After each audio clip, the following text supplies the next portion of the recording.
সুবহানাল্লাহ তুমি দয়াময়। পাগল মন আমার তুমি কারলাও গিয়া করলারে সুখের ঘর দুদিনেরই রং তামাশা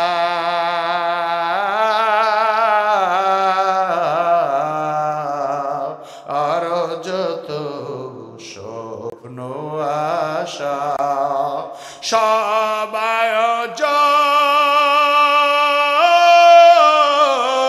বৃথা যাবে শেষ ঠিকানা মাটির ঘর তুমি করলাও গিয়া করলারে সুখের ঘর পাগল মন আমার তুমি করলাও গিয়া করলারে সুখের ঘর পাগল মন ওরে ও পাগল মন।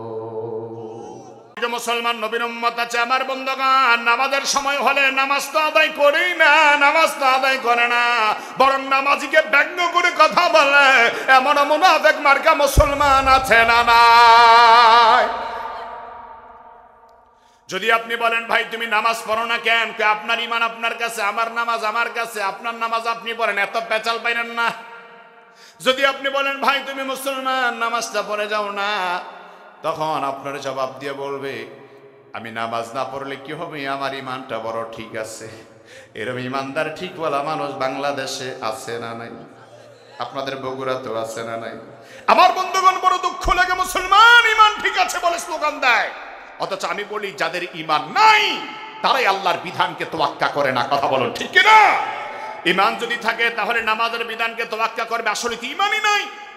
এক বেচারা বউরে তালাক দেওয়ার অভ্যাস, আপনাদের এলাকায় কি বউ ছাড়ার মতো অভ্যাস আছে? তো অনেকে, কিছু মানুষ আছে বউ তালাক দিয়ে আবার বউ নিয়ে ঘর সংসার করে, 3 তালাক 6 তালাক দেওয়ার পর আবার ওই নিয়ে বউ নিয়ে ঘর সংসার করে, এরকম কিছু লোকও আছে। এক বেচারা তার বন্ধুকে দাওয়াত দিচ্ছে, বন্ধু তুমি আমার বাসায় বেড়াতে আসবা, দুপুরবেলা খাওয়া। দুপুরবেলা গেলেন বন্ধু তার বন্ধুর বাড়িতে। তো যে বাড়িওয়ালা বন্ধু, বন্ধুর স্ত্রী রান্না বান্না ঠিকই করেছে, তো চিন্তা করলেন প্রথম খাবারটা একটু সবজি দিয়ে দিই। আগের গতকালকের সবজি তরকারি ছিল, একটু আগে দিয়েছে। আমি জাস্ট এক্সাম্পল দিচ্ছি, উদাহরণ দিচ্ছি।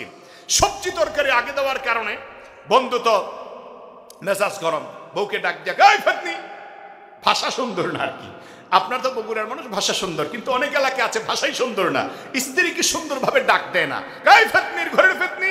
বন্ধুকে দাওয়াত দিয়ে আনলাম, তুই অপমান করলি, ভালো তরকারি না দিয়া পুরান তরকারি আগে দিলি, যা তোরে দিলাম 6 তালাক। কয় তালাক? একটা পুরুষ একজন স্ত্রীকে কয় তালাক দিতে পারে? 3 তালাক, সর্বোচ্চ 3 তালাকের পর আপনার অধিকার নাই, দিয়েছে 6 তালাক। বন্ধু চিন্তা করলেন কত বড় বিপদ হয়ে গেল, বন্ধুর বাড়িতে দাওয়াত খেতে আসলাম, আর বন্ধু তার স্ত্রীকে আমার কারণে 6 তালাক দিয়েছে, কিন্তু রিয়েকশন দেখে ভিন্ন। বউ শুধু হাসে।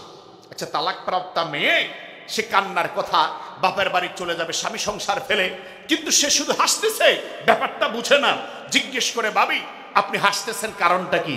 আরে ভাই আপনি চিন্তা করবেন না তো, এত কথা বলবেন না, মাত্র 6 তালাক না দিয়েছে, এরকম 150 তালাক উনি আমাকে আগেও দিয়েছে। তাহলে আপনারা বলেন তো বউ কি আছে না গেছে? কারণ আমাদের দেশে যারা বলে যে ঈমান ঠিক আছে নামাজের দরকার নেই, আসলে ওদের ঈমানই ঠিক নেই। ঘুম আসতেছে আপনার? আলোচনা কি চলবে না বন্ধ করে দেব? চললো ইনশাল্লাহ, শুনতে রাজি না? রে তাকবীর, মনোযোগ দিয়ে বসেন আমার ভাইয়েরা। এই জন্য বলি যে ঈমান যার ঠিক আছে তার নামাজ ঠিক আছে, যার ঈমান ঠিক নাই তার নামাজ ঠিক নাই, যার ঈমান ঠিক নাই তার আমল ঠিক নাই, নবীর সুন্নাহ ঠিক আছে, যার ঈমান ঠিক আছে। যদি বলেন ঠিক কিনা?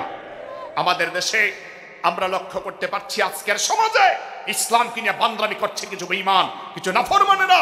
জমিনে যখন শিরক হবে, নাফরমানি হবে, আল্লাহর পক্ষ থেকে আযাব আসবে, মুসিবত আসবে। আমাদের দেশের কুখ্যাত বেঈমান ওই বাউল শিল্পী আল্লাহকে নিয়ে কটূক্তি করেছে, সারা দুনিয়ার মুসলমানরা দেখেছে, বাংলার মুসলমানরা ঘরে ঘরে জানে বাউল আল্লাহকে নিয়ে কি জঘন্য ভাষায় কটূক্তি করেছে। শুধু এটা নয়, আল্লাহর কোরআনকে অপব্যাখ্যা করে বলেছে কুল আউযু বিরাব্বিন নাসি মালিকিন নাসি ইলাহিন নাসি। আল্লাহ কোরআনে বলছে শুধু নাচো নাচো, নাচতে থাকো। এজন্য সে বলে নাচানাচি যারা হারাম কয় তারা কোরআন মানে না। আসলে কুল আউযু বিরাব্বিন নাসি শব্দের অর্থ কি নাচানাচি নাকি? কোন জায়গার অর্থ কোন জায়গায় লাগে? তার মানে হচ্ছে সে বলে যে কুল আউযু বিরাব্বিন নাস মানে আল্লাহ বলছে নাচতে। এজন্য তারা বলে নাচ গান হালাল। মোল্লারা বুঝে না, আলেমরা বুঝে না, সব বুঝোরাই বুঝে। আমার বন্ধুগণ, স্পষ্ট ভাষায় বলতে চাই, এই স্বাধীন বাংলার বুকে আল্লাহর কোরআন কিনে অপমান করে বক্তব্য দেওয়া, আল্লাহ কিনে অপমান করে বক্তব্য দেওয়া বাংলার মুসলমান বরদাস্ত করবে না, করবে না, করবে না, ঠিক কিনা?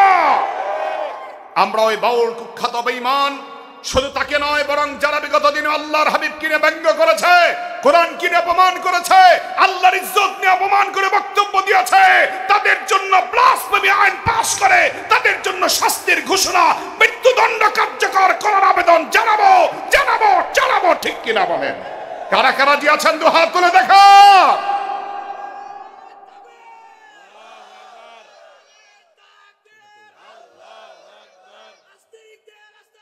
ভেঙে দাও, গড়িয়ে দাও।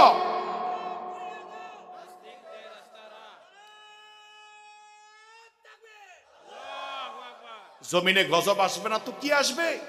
এত অপরাধ যদি জমিনে হয় তাহলে জমিন সহ্য করতে পারে? এই জন্য আল্লাহ রাব্বুল আলামিন বলেন,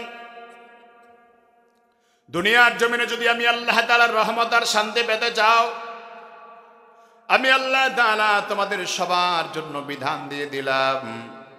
ওয়ালাউ আন্না আহলাল কুরা আমানু ওয়াত্তাকাউ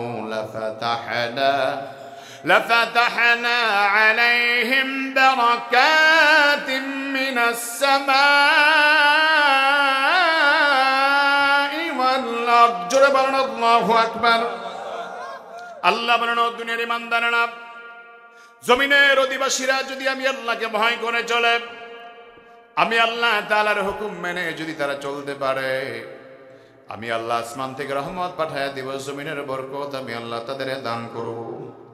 এই জন্য আমার বন্ধুগণ, আল্লাহ বড় দয়াবান, আল্লাহ বড় মেহেরবান। হাজারটা অপরাধ করার পর আমার আল্লাহ আমাদের ধ্বংস করে দেয় না। হাজারটা অপরাধ করে আল্লাহ আসমান ভেঙে দেয় না। হাজার অপরাধ করার পরও আমার আল্লাহ আমাদের উপর গজব বড় ধরনের পাঠায় না। আমি তো বলি বন্ধু, বড় ধরনের গজব বাংলাদেশে কেন আসে না? কারণ রাত্র 2টা-3টার সময় ওই কোরআনের পাখি হাফেজ কোরআনরা মাদ্রাসায় বসে বসে আল্লাহর কালাম তেলাওয়াত করে, যার জন্য আল্লাহ পাকের রহমত আর বরকত দ্বারা বাংলার জমিনে আল্লাহর গজব থেকে আমরা বেঁচে যাই, ঠিক কিনা? এ মুসলমান নবীর উম্মতেরা, মনোযোগ দিয়ে কথা শুনুন, লম্বা সময় কথা বলবো না আমার ভাইয়ারা। আল্লাহ বলেন, ইমানদারেরা ও আমার মুমিন বান্দা বান্দিনা, আমি আল্লাহর দরবারে পানাহ চাও, আমি আল্লাহর দরবারে নাজাত চাও, আমি আল্লাহর দরবারে মাপ চাও। আল্লাহ বলে, গোলাম আমি আল্লাহর দরবারে মাপ চাইবা না কেন? আমি আল্লাহর দরবারে ক্ষমা চাইবা না কেন রে গোলাম? আমি আল্লাহ তাআলা বড় দয়া করে তোমাদেরকে দুনিয়া পাঠায় দিলাম। আমি আল্লাহ চাইলে আশরাফুল মাখলুকাত মানুষ না বানায়া আমি আল্লাহ তোমাকে হাইওয়ান জানোয়ার করে জমিনে পাঠায় দিতে পারতাম। আল্লাহ বলেন, যদি কুকুর আর বিড়াল বানায়া পাঠাতাম তোমাদের করার মতো কিছুই ক্ষমতা ছিল না। যেহেতু আমি আল্লাহ তোমাদের আশরাফুল মাখলুকাত মানুষ বানাইলাম, আমি আল্লাহ এত সম্মান দিলাম, এত মর্যাদা তোমাদেরকে দান করলাম। আল্লাহ বলেন, একটা কুকুর যখন রাত্রেবেলা ক্ষুধার যন্ত্রণা হয়, মানুষের দুয়ারের সামনে গিয়ে দাঁড়ায় এক লোকমা খাবারের জন্য, একটা হাড্ডি খাওয়ার জন্য। আল্লাহ বলেন, যদি এক দুয়ারে খাবার না পায় আরেক দুয়ারে গিয়ে দাঁড়ায়, আরেক দুয়ারে গিয়ে খাবার না পায় আরেক দুয়ারে গিয়ে দাঁড়ায়। আল্লাহ বলেন, একটা কুকুর সারা রাত পর্যন্ত খাবারের জন্য অপেক্ষা করে বিভিন্ন দুয়ারে দুয়ারে বেড়ায়।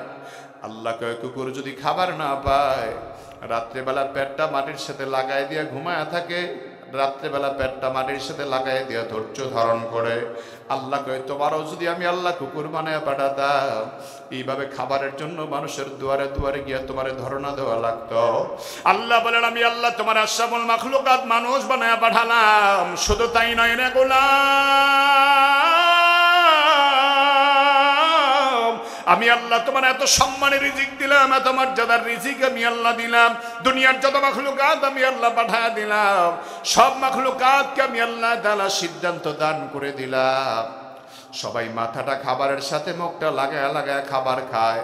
আমি আল্লাহ তোমার আশরাফুল মাখলুকাত মানুষ বানায় পাঠালাম। আমি আল্লাহ তোমার মুখটাকে ছোট করে নাই, কপালকে আমি আল্লাহ নত হতে দেই নাই। খাবারের সাথে মুখটা লাগায় তোমার খাবার খাওয়া লাগে না, বরং হাত দিয়া খাবার নিয়ে মুখের মধ্যে তুলে দাও। তার মানে আমি আল্লাহ বুঝাইতে চাই রে গোলাম, তোমার সেজদা দুনিয়ার কারো কদমে নয়, কারো কাছে মাথা নত করবে না। তোমার কপাল একজনের কাছে নত হবে। চিল্লা বলেন তিনি কে? এ মুসলমান জবানটা ছেড়ে দিয়া বলেন তিনি কে? আল্লাহ বলেন তোমার কপাল একমাত্র আল্লাহর কাছে নত হবে। আল্লাহ তাআলা ছাড়া তোমার কপাল আর কারো কাছে নত হবে না, কারো কাছে নত হবে না। এই জন্য বান্দা তোমার সুখে দুঃখে যত সমস্যা আছে সব সমস্যায় তুমি আমি আল্লাহর দরবারে দাঁড়ায় যাও। আল্লাহ কয় চেয়ারম্যানের কাছে চাইলে বেশি চাইলে চেয়ারম্যান বেজার হয়, এমপির কাছে বেশি চাইলে এমপি সাহেব বেজার হয়, মন্ত্রীর কাছে বেশি চাইলে মন্ত্রী বেজার হয়। আমি আল্লাহ এমন এক মালিক, এমন এক মালিক, এমন এক মালিক আমি আল্লাহ। মাল্লাম ইয়াসআলিল্লাহ ইয়াতলাব আলাই। আল্লাহ বলেন আমি আল্লাহর কাছে না চাইলে আমি আল্লাহ বড় বেজার হয়ে যাই। এই জন্য বান্দা তোমাদের জীবনের যত পাপ আছে পাপের জন্য আমি আল্লাহর কাছে ক্ষমা চাও, ক্ষমা চাও, ক্ষমা চাও। এই জন্য আল্লাহ তাআলা কোরআনের সূরাতুল ফুরকানের 25 নম্বর আয়াতে ঈমানদার মুমিন বান্দা বান্দিকে লক্ষ্য করে বলেন, ইল্লা মান তাবা ওয়া আমানা ওয়া আমিলা আমালান সালিহান ফাউলাইকা ইউবাদদিলুল্লাহু সাইয়্যাতিহিম হাসানাত ওয়া কানাল্লাহু গফুরার রহিম। জোরে বলেন আল্লাহু আকবার। আল্লাহ বলেন ও ঈমানদাররা, তোমরা যখন আল্লাহর কাছে তওবা করবে, আল্লাহর কাছে ফিরে আসবে, সব গুনাহের পর থেকে যখন তোমরা আল্লাহর দরবারে ফিরে আসবে, ওয়া আমানা এবং ঈমান আনয়ন করবে, ওয়া আমিলা আমালান সালিহা এবং যখন নেক আমল করবে, আল্লাহ বলেন ফাউলাইকা ইউবাদদিলুল্লাহু সাইয়্যাতিহিম হাসানাত। আমি আল্লাহ তোমাদের জীবনের সব আমলগুলি পরিবর্তন করে দিব, সব গুনাহ আমি আল্লাহ মাফ করে দিব, সব গুনাহ আমি আল্লাহ নেক দ্বারা ভরপুর করে দিব। আল্লাহ বলেন ওয়া কানাল্লাহু গফুরুর রহিম। আমি আল্লাহ তাআলা ক্ষমাশীল এবং আমি আল্লাহ মহান দয়ালু। তার মানে আল্লাহ বলেন গুনাহগার বান্দা যদি তওবা করে ক্ষমা চায়, ওই বান্দারে মাফ করে দেয় কে? হাদিসে পাকের বর্ণনায় পাওয়া যায় আল্লাহর নবীর জলিলুল কদর সাহাবী হযরত আবু হুরায়রা রাদিয়াল্লাহু তাআলা আনহু হাদিস বর্ণনা করেন। হযরত আবু হুরায়রা রাদিয়াল্লাহু তাআলা আনহু দুনিয়ার সব মানুষদেরকে লক্ষ্য করে বলেন, একদিন গভীর রজনীতে আমার দরজার মধ্যে কে যেন বারবার আওয়াজ করে, কে যেন বারবার দরজায় নাড়া দেয়। দরজা খুললাম, তাকে দেখলাম একজন বয়স্ক মধ্যবয়সী একজন মহিলা, যুবতী তরুণী একজন মহিলা আমার দরজার সামনে বোরকা পরিহিত অবস্থায় দাঁড়ায় আছে। আমি তার চেহারা দেখি না, তার কথার আওয়াজ শুধু শুনতে পাই। আমাকে ডাক দিয়ে বলেন, ও নবীর সাহাবী আবু হুরায়রা, ও নবীর সাহাবী আবু হুরায়রা, গভীর রাত আমি আপনার দরবারে আসলাম আপনারে কষ্ট দেওয়ার জন্য, ক্ষমা চাই। বলে তুমি এত রাত কেন আমার দরবারে আসলাম? মহিলা ডাক দিয়ে বলেন, আবু হুরায়রা, আপনার দরবারে এত রাত না আসলে আমি কখন আসবো? কারণ রাত্রেবেলা আমি যখন ঘুমাইতে যাই তখন আমার চোখে আর ঘুম আসে না। আমার পাপের চিন্তায়, আমার গুনাহের চিন্তায় রাতের বেলা আমার কোনো ঘুম নাই। হযরত আবু হুরায়রা বলেন, মহিলা তুমি এমন কি পাপ করলা যে পাপের জন্য কোনো ঘুম নাই? মহিলা ডাক দিয়া বলে, আবু হুরায়রা, আমি জীবনে এত পাপ করেছি, এত অপরাধ করেছি, আমার অপরাধ যদি মদিনার সব মানুষকে দেওয়া হয় সবাই মনে হয় যেন গুনাহগার হয়ে যাবে। আল্লাহর নবীর সাহাবী আবু হুরায়রা রাদিয়াল্লাহু তাআলা বলেন, ও মহিলা তুমি এমন কি পাপ করলা? মহিলা ডাক দিয়া বলে, ও আবু হুরায়রা, এক নম্বরে জঘন্য পাপ আমি করলাম, আমি জিনার গুনাহ করেছি, জিনা করেছি, জিনার পাপ আমি করেছি আবু হুরায়রা। দুই নম্বরে জিনার পাপ করার পরে আমার পেটে যে সন্তান এসেছে, গর্ভের সন্তান যখন গর্ভে চলে আসলো, সন্তান ভূমিষ্ঠ হওয়ার সময় যখন চলে আসলো, তখন আমি চিন্তা করলাম এই সন্তান কোথায় ভূমিষ্ঠ করা যায়। তখন আমি পাহাড়ের গুহায় চলে গেলাম। পাহাড়ের গুহায় বসে বসে সন্তান যখন আমি প্রসব করলাম, সন্তান দুনিয়াতে আসার পরে ওয়া ওয়া চোখে করে যখন কান্নাকাটি আরম্ভ করলো, আমাকে শয়তান ওয়াসওয়াসা দিয়ে বলে, এ মহিলা তুমি যে জিনা করে সন্তান জন্ম দিলে, সন্তানের বাবার পরিচয় কি দিবা?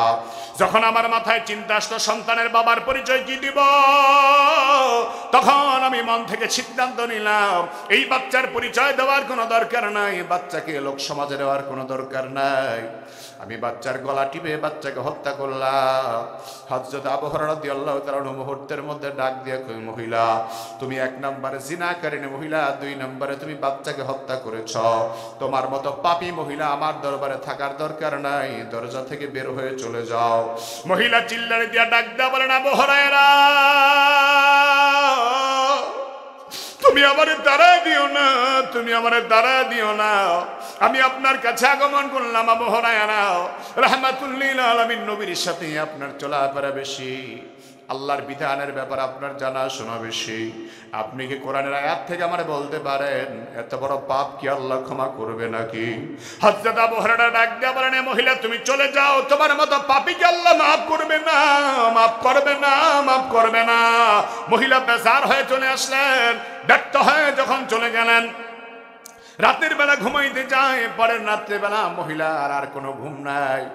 মহিলা যখন ঘুম আসে না, তখন আবার রাত্রেবেলা হযরত আবু হুরায়রার দরবারে হাজির। গুনাহ তো এমন জিনিস যেটা আপনার ঘুমাইতে দিবে না, গুনার কারণে ইমানদার ঘুমাইতে পারে না, বারবার গুনাহের কথা মনে পড়ে, বারবার গুনার কথা স্মরণ হয়। যে মানুষগুলো 70 বছর বয়স হয়ে গেল, 75 বছর বয়স হয়ে গেল, সবাই যখন বালিশের সাথে মাথা লাগায় রাত্রেবেলা ঘুমায়, ওই 70 বছরের মুরব্বী মানুষটা মনে করে বয়স তো 70 পার করে দিলাম, আল্লাহর সামনে যাব, কি নিয়ে যাব? মালিকের দরবারে হাজির হব, কি নিয়ে হাজির হব? আমি আবার আল্লাহর দরবারে হাজির হব, কি নিয়ে হাজির হব? ওই মুরব্বীরে ঘুমাইতে দেয় না, গুনাহ ঘুমাইতে দেয় না, বারবার আল্লাহর দরবারে কাঁদে। ও আমার বন্ধুগণ, ওই মহিলা হযরত আবু হুরায়রাকে বলেন, ও আবু হুরায়রা, রাতের বেলা আপনি আমারে গত রাত দাঁড়ায় দিলেন, আমি আজ রাতেও ঘুমাইতে পারি নাই, আজ আমি আবার আপনার সামনে হাজির হয়ে গেলাম, আপনি আমার না হয় তাড়ায় দিলেন, রাহমাতুল লিল আলামিন নবীকে আমার কথাগুলি বলবেন, নাম বলার কোনো দরকার নেই, আপনি বলবেন এমন মহিলা যদি আল্লাহর কাছে ক্ষমা চায় আল্লাহ মাফ করবে কিনা? হযরত আবু হুরায়রা রাদিয়াল্লাহু তাআলা বলেন, এ মহিলা আগামীকাল ফজরের নামাজের পরে রাহমাতুল লিল আলামিন নবী যখন বসে যাবেন সাহাবায়ে কেরামদের মজলিসে বসার পরে আমি তোমাকে তোমার বিষয়টা রসুলকে জানাবো, রসুল যা সিদ্ধান্ত দেয় তা আমি তোমার জানায় দেব, আগামীকাল তুমি আবার আসবা। আল্লাহর হাবিব রাহমাতুল লিল আলামিন নবীর সাহাবী ফজরের নামাজ আল্লাহর হাবিবের পিছনে আদায় করলেন। আদায় করার পরে আল্লাহর নবীর এই বিস্তারিত ঘটনা বললেন।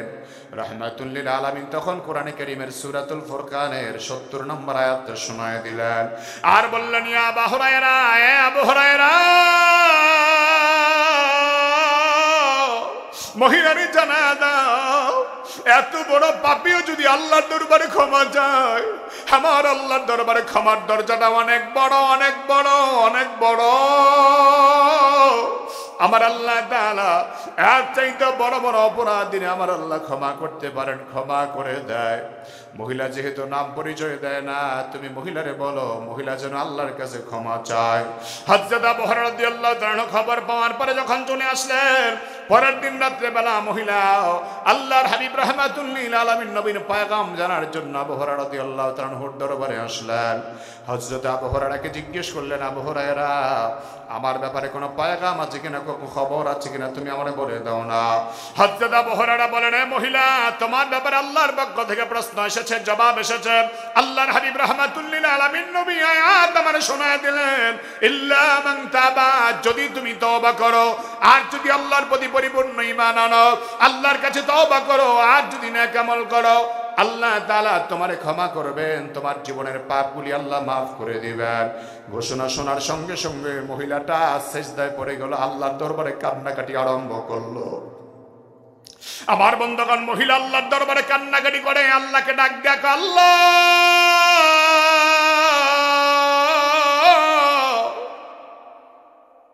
ও আল্লাহ, ও আল্লাহ, তুমি আমার এমন মাওলা, তুমি আমার এমন মাওলা, আমার মধ্যে এত বড় পাপীর ক্ষমা করলা, তোমার মতো দয়ালু আর কেউ নাই, আর কেউ নাই, আর কেউ নাই। আমার বন্ধুগণ, আল্লাহর মতো দয়ালু আর কেউ নাই, আর কেউ নাই, আর কেউ নাই। আমার আল্লাহর মতো মায়ার আর কারো নাই, আর কারো নাই, আর কারো নাই। মহিলা আল্লাহ দরবারে কান্দে, সেজদায় পড়ে আল্লাহ ডাক দেয়, মহিলারা তোর আমি আল্লাহ মাফ করে দিলাম, মাফ করে দিলাম। ও আমার বন্ধুগণ, এই জন্য আল্লাহর কাছে ক্ষমা চাওয়া, আল্লাহর দরবারে ফিরে যাও আমার আপনার দরকার। গুনাহ থেকে মুক্তি চাই, পাপ থেকে মুক্তি চাই আমার বন্ধুগণ। আল্লাহর পক্ষ থেকে মহামারী থেকে যদি মুক্তি চাইতে হয়, জাতীয়ভাবে তওবার আহ্বান করে আল্লাহর কাছে ক্ষমা চাওয়া বড় দরকার। ও আমার বন্ধুগণ, আল্লাহ তাআলা কত বড় দয়ালু, আল্লাহ কত মেহেরবান, আল্লাহ কত দয়াবান। হযরত মুসা আলাইহিস সালাতু ওয়াস সালাম আল্লাহকে ডাক দিয়ে বলেন, আল্লাহ আপনার কাছে আমার একটা বিষয় চাওয়া আছে। মুসা আলাইহিস সালামকে আল্লাহ বলে, মুসা রে কি চাও তুমি বলে দাও। মুসা বলে, আল্লাহ আমি চাই আমার উম্মতের মাঝে সবচেয়ে খারাপ মানুষ কোনটা। মুসা আলাইহিস সালামকে আল্লাহ বলে, মুসা রে জঙ্গলের পাশে গিয়ে বসে থাকো, গিয়ে দেখো কোন লোকটা জঙ্গলে সবার আগে প্রবেশ করে। আল্লাহর পয়গম্বর মুসা আলাইহিস সালাম দেখলেন একজন মানুষ, মধ্যবয়সী একজন যুবক, ছোট একটা বাচ্চা হাতে নিয়ে জঙ্গলে প্রবেশ করতেছে। আল্লাহর পয়গম্বর মুসা আলাইহিস সালাতু ওয়াস সালাম ওই বাচ্চা আর ওই যুবককে দেখার পরে বুঝতে পারলেন এটা তার উম্মতের মাঝে সবচেয়ে খারাপ মানুষ। মুসা পয়গম্বর বিকালবেলা আবার প্রশ্ন করলেন, আল্লাহ আমার উম্মতের মাঝে এখন সবচেয়ে ভালো মানুষটাকে আমি দেখতে চাই, কে আমার একটু দেখা দাও। এ আমার ধনুটের মুসলমানেরা, কষ্ট হচ্ছে নাকি আপনাদের? অসুবিধা হচ্ছে নাকি বন্ধু? আর কয়েক মিনিট কথা বলবো, তারপরে মোনাজাত দিয়ে দেব ইনশাআল্লাহ। আবার ভাইয়ারা, মার জন্য দোয়া করব, বাবার জন্য দোয়া করব, পরিবারের জন্য দোয়া করব। একটা ভাই নাড়াচাড়া করবেন না, মনোযোগ দিয়ে আর কয়েকটা মিনিট বসে কথাগুলি শোনাল। মুসা পয়গম্বর আল্লাহকে বলেন, আল্লাহ আমার উম্মতের মাঝে সবচেয়ে ভালো মানুষটাকে আমি এবার একটু দেখতে চাই। মুসা আলাইহিস সালামকে আল্লাহ ডাক দিয়ে বলেন, মুসা তুমি বিকাল হয়ে গেলে আবার তুমি জঙ্গলের পাশে বসে যাও।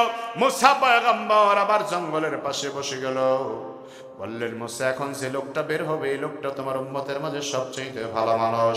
হযরত মুসা আলাইহিস সালাম দেখতে পেলেন সকালবেলা যেই লোকটা বাচ্চা হাতে নিয়ে জঙ্গলে ঢুকলো, আবার বিকাল হয়ে গেল, বাচ্চা হাতে নিয়ে আবার ওই লোকটাই জঙ্গলের থেকে বের হলো। মুসা আলাইহিস সালাম জিজ্ঞেস করে, আল্লাহ সকালবেলা এমন একটা লোক জঙ্গলে ঢুকলো বড় পাপী হয়ে, বড় অপরাধী হয়ে, এখন আবার বিকালবেলা কেমন করে সবচাইতে ভালো মানুষ হয়ে বের হয়ে গেল। আল্লাহ ডাক দেয়া কয়, মুসা রে তুমি জানো না এই ছোট বাচ্চাটা কথা বলতে পারে। তার বাবার হাত ধরে যখন জঙ্গলে চলে গেল, এই বাবার হাত ধরে জঙ্গলে যাওয়ার পরে জঙ্গলটা যখন ঘুরে ঘুরে দেখতে আরম্ভ করলো, বাচ্চাটা ডাক দেয়া কয়, আব্বা জঙ্গলটা কত বড়, কত বড়। বাবা জবাব দেয়া কয়, ছেলে রে জঙ্গলটা অনেক বড়, তোমার বুঝাতে পারবো না।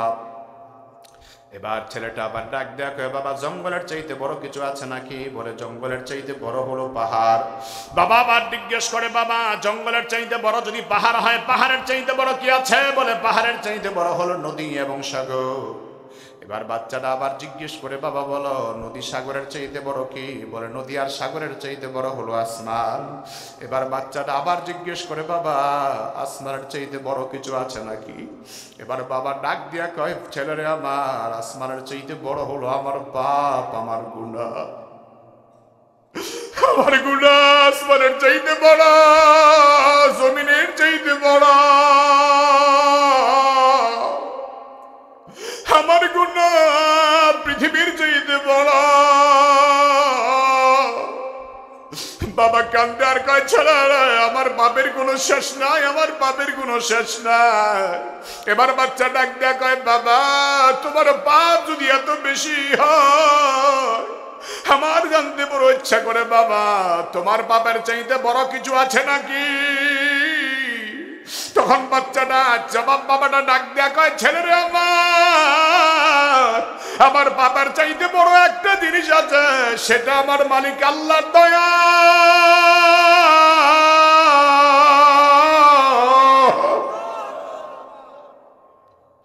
আমার মালিক আল্লাহর দয়া, আমার মালিক আল্লাহর দয়া। বাচ্চাটি এবার ডাক দিয়ে কই বাবা গো, যদি আপনার মালিকের দয়া এত বড় হয়, আপনার মালিক চাইলে আপনারে মাফ করতে পারে বাবা। বাড়ি যাব না, বাড়ি যাব না, পাপী মানুষ হয়ে বাড়ি যাব না বাবা। সেজদায় পড়ে যাও, তুমিও কাঁদো আমিও কাঁদি, বাবাও কান্দে ছেলেও কান্দে। বাবা ডাক ডাক, আল্লাহ যদি আমারে মাফ না করো তাহলে আমারে ধ্বংস করে দাও, মৃত্যু দিয়া দাও। আমার বাপের জন্য আমি আর লজ্জিত হতে চাই না, আখিরাতে বেয়াজ্জতি হতে চাই না। আয় আল্লাহ তুমি আমারে মাফ করে দাও, মাফ করে দাও। আল্লাহর দরবারে সিজদায় পড়ে যখন আল্লাহর বান্দা কান্দে, আমার আল্লাহ ডাক ডাক, আমার গোলামরা দুনিয়ার কারো দরজায় গেল না, তুমি আমার দরজায় চলে আসলা। আমি আল্লাহ পাক তোমার দোয়া কবুল করলাম, তওবা কবুল করলাম, আমি আল্লাহ তোমারে মাফ করে দিলাম। আল্লাহ ডাক ডাক কয়, মুসা নবী, ও পয়গম্বর মুসা, আপনার উম্মতের মধ্যে যেই লোকটা সকালবেলা সবচেয়ে খারাপ মানুষ ছিল, ওই লোকটা এখন ভালো হয়ে গেল, ভালো হয়ে গেল। কারণ তার তওবা আমি আল্লাহ কবুল করে নিলাম, আমি আল্লাহ তার জীবনের সব অপরাধ ক্ষমা করে দিলাম। মুসলমান ইমানদারেরা, এই জন্য আল্লাহ দরবারে তওবা করা, মাপ চাওয়ার দরকার আছে না নাই? আসতে বলবেন না রে বাবা, কথা বলেন আছে না নাই? আমার বন্ধুগণ, আল্লাহ ছাড়া আমাদের ক্ষমাকারী কেউ নাই, আল্লাহ ছাড়া আমাদের মাফকারী কেউ নাই, আল্লাহ ছাড়া আমাদেরকে দয়াকারী কেউ নাই, কেউ নাই, কেউ নাই। এই জন্য আল্লাহ বলে, গোলাম রে তওবা কর, আমি আল্লাহর দরবারে তওবা কর। কারণ বান্দা, তুমি যখন দুনিয়ায় গেলা তখন তুমি একা ছিলা, যখন কবরে আসবা তখন তুমি একা। কিয়ামতের ময়দানে ডাইনে কাউকে পাবা না, বামে কাউকে পাবা না। আল্লাহ বলেন, ইয়াউমা ইয়াফিরুল মারউ মিন আখিহি ওয়া উম্মিহি ওয়া আবিহি ওয়া সাহিবাতিহি ওয়া বানি।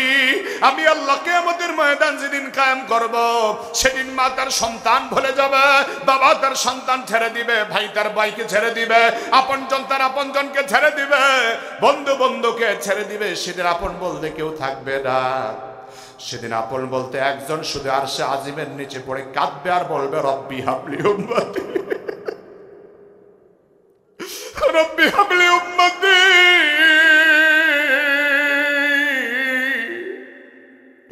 আল্লাহ আমার উম্মতরে মাফ করে দাও, মাফ করে দাও, মাফ করে দাও। হ্যাঁ আমার দুরুটির মুসলমানেরা, আমার যুবক মায়েরা, যে নবী আরশে আজিমের নিচে পড়ে সিজদায় পড়ে কাঁদবে, যে নবী রওজা মুবারকে উম্মতের জন্য ইস্তিগফার করে, যে নবী কিয়ামতের ময়দানে বলবে, ওয়া ইন তুআযিবুহুম ফাইন্নাহুম ইবাদু, ও আল্লাহ তুমি যদি আযাব দাও তারা তো তোমার বান্দা, যাবে কোথায়? যেই নবী আল্লাহর দরবারে উম্মতের জন্য আরশে আজিমের নিচে কাঁদবে, যে নবী আল্লাহর দরবারে এখনো রওজা মুবারকে বসে বসে ইস্তিগফার করে, ও আমার বন্ধুগণ, সে নবীর সামনে কোন চেহারায় লজ্জায় মুখ দেখাবো? যদি জাহান্নামী গুনাহগার হয়ে আল্লাহর নবীর সামনে আমাদের ডাক দেওয়া হয়। সুতরাং জাহান্নামী হয়ে কবরে যেতে চাই না, জাহান্নামের আসামি হতে চাই না, জান্নাতি হয়ে যেতে কবরে যেতে চাই। জাহান্নামের 99টা সাপ কবরে আমরা আযাব দেব, সহ্য হবে না।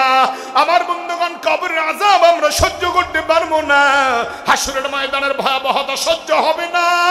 এই জন্য আল্লাহর দরবারে তওবা করি, ক্ষমা চাই।